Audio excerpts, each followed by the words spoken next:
Hey, it's Russ with another video sharing some of my vinyl records and musical tastes and so on. Today, we're going to talk about a topic that I think gets way too much hate. We're going to talk about guilty pleasures. I'm going to show you some of mine and show you why I don't think the word guilty should be involved at all. Coming right up.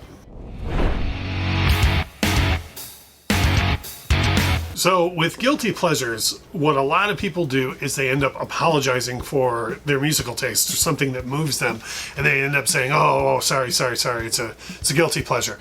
And I personally don't feel that way about music at all. I like what I like. I don't really feel the need to apologize. I used to years ago.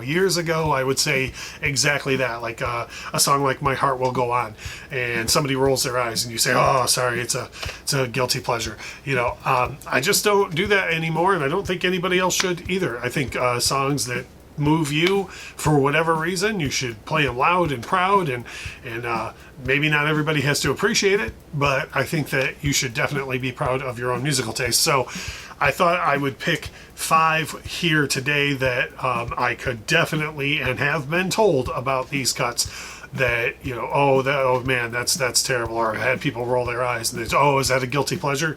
Nope, those are songs that I love. First up on the block is Easy Lover by Philip Bailey and Phil Collins. I've actually had this song come up more than a few times from people saying, "Oh, I can't believe, you know, oh, that's got to be a guilty pleasure. You must just really, you know, only listen to that when no one else is around." Oh no, I listen to this as much as possible when everyone is around. I think everything about Easy Lover is fantastic. The vocal performances, the programming on the drumming, the groove, the melody. I mean, it's just a fantastic song, and definitely take some flack from people thinking this should be a guilty pleasure, and I just don't see it that way. Next one up, and this is another 7-inch that I'm going to share, is Starships Ballad, Nothing's Gonna Stop Us Now, from the film Mannequin in the mid-'80s. This was a big follow-up to their song, which is another one that people really call a guilty pleasure, We Built This City. I could take or leave that particular song personally, but every single time I go to play Nothing's Gonna Stop Us Now by Starship, I always get that. People always say, you know, "Oh, I bet that must be a guilty pleasure," or I get the eye roll. Nope, this is just a fantastic ballad. Great vocal performance from Grace Slick. Sure, it's not the vocal performance that she did in White Rabbit, but this is a completely different era. And for me, when I was a kid, I loved the song then, and I love the song now. This next record I love a lot, and it's kind of representative of a genre that you get a lot of people saying either, "Oh, well, that's a guilty pleasure of mine," or people saying it must be a guilty pleasure, and that is Poison. I'm going to use Poison's Flesh and Blood album to represent the entirety of a genre that I don't even really like the name for. People refer to it as hair metal.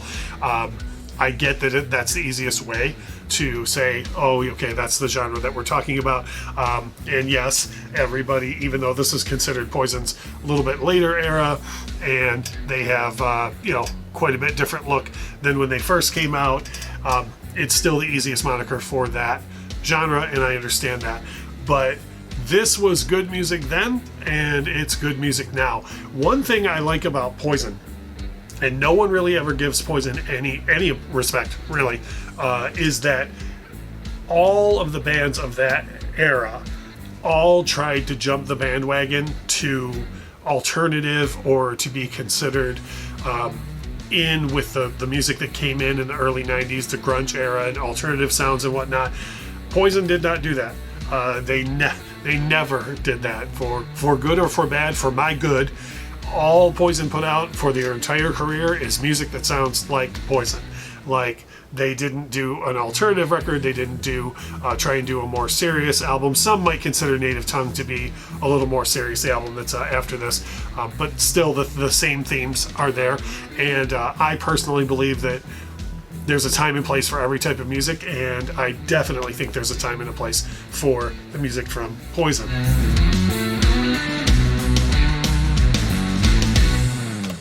The last one is kind of a twofer from the same band. If you notice the name of the video having to do with guilty pleasures and that I'm wearing a Culture Club shirt, you probably knew we were going to end up there eventually. And I'm going to talk about two different releases from that band that I think are just absolutely fantastic. One, of course, if you're a fan of Culture Club, then you're very familiar with Color by Numbers. Just a ridiculously good album that has more or less been relegated to the guilty pleasure category. There's stuff on here that was huge hits, like It's a Miracle and Karma Chameleon, but then there's lesser known songs that were just absolutely fantastic, like Church of the Poison Mind with its Motown vibe. Just a really, really, really great upbeat song that's every bit as good as Karma Chameleon, in my opinion. And then you have really, really, really good ballads like Victims on here that are just really, really good stuff that most people don't know. Black Money is one of the most underrated Culture Club songs that there are. So Culture Club as a whole, I really, really like, and they've never been relegated to the guilty pleasures category for me.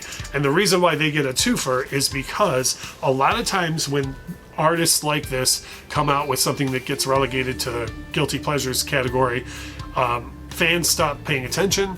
They really don't give their new material a chance, and Culture Club is a fantastic example of a band that people should continue to give a chance. They just had this record come out, which is called Life. It's about 2 years old now, but I would imagine that most people watching this video, even if you're a casual Culture Club fan, you probably had no idea they even had a new album in the last decade, let alone 2 years ago. And this is a really, really, really good album. Very modern sounds without selling out. Still a lot of that classic Motown vibe that Culture Club had. Great pop sensibility, but a lot more modern and electronic sounds in there as well, probably cultivated from Boy George's DJ career. But altogether, just a fantastic record that most people probably haven't even heard of because they've relegated Culture Club to the guilty pleasures bin. So, quick reminder, please make sure you like the video if you enjoyed this, and if you like any of these guilty pleasures, or if you feel the same way I do about how guilty pleasures shouldn't even be a thing, please make sure you like the video. Hopefully you're already subscribed to the channel. If not, hopefully this is the video that earned your subscription.